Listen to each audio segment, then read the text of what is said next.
Isang mapagpalang araw po sa ating lahat and welcome po to our daily devotion. At ngayong araw po ay pagpapatuloy po natin ang ating series patungkol po sa Knowing the Trinity.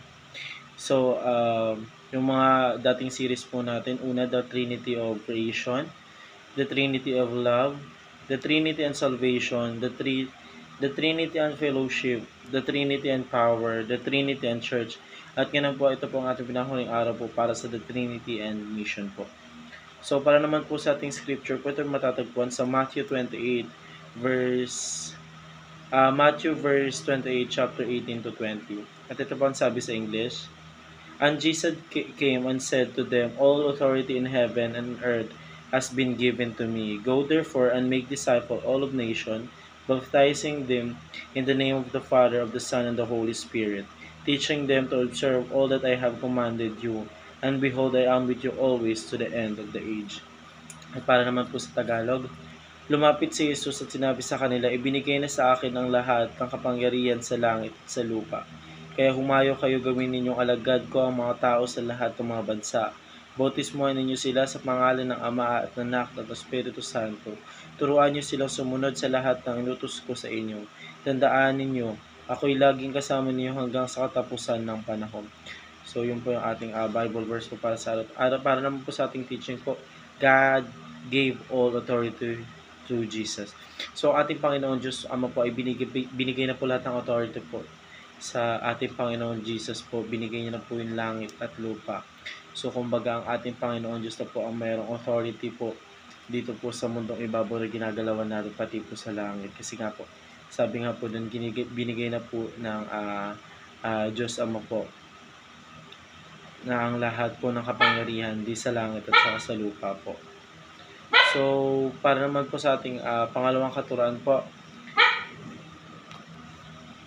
Jesus rules over the nation. So, nung binigay na po ng Diyos Ama sa ating Panginoon Diyos po, ang kapangyarihan po ng langit at lupa, inutusan niya po lahat po ng kanyang mga anak na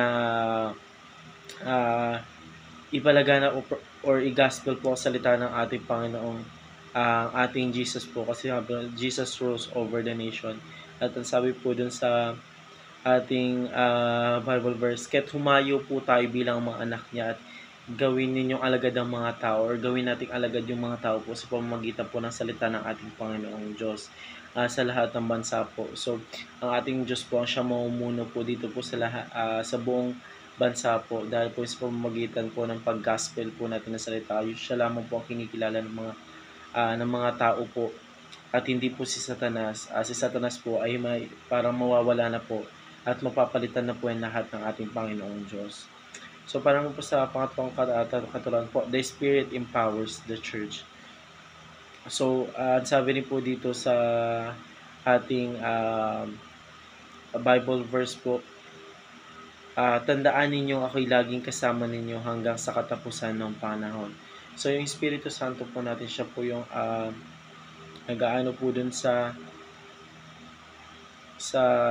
church po, siya po yung nag-i-empowers kasi ang church po ay para po yun sa mga makasalanan tao po. Dinadala po tayo dyan ng ating Panginoon Diyos para po makilala po natin siya at siya lang po ang maghari po or mamuno po sa ating puso po. So, sabi nga po, Spirit empowers the church. So, yung Spirito po natin, yung po yung nagpapatibay po sa church o yung po yung nagpapatibay po sa ating Panginoon Diyos. Kasi sa church po, ang ating Panginoon Diyos lang po sinasampalataya po natin, buong pangalan niya lang po ang siyang napupuri po.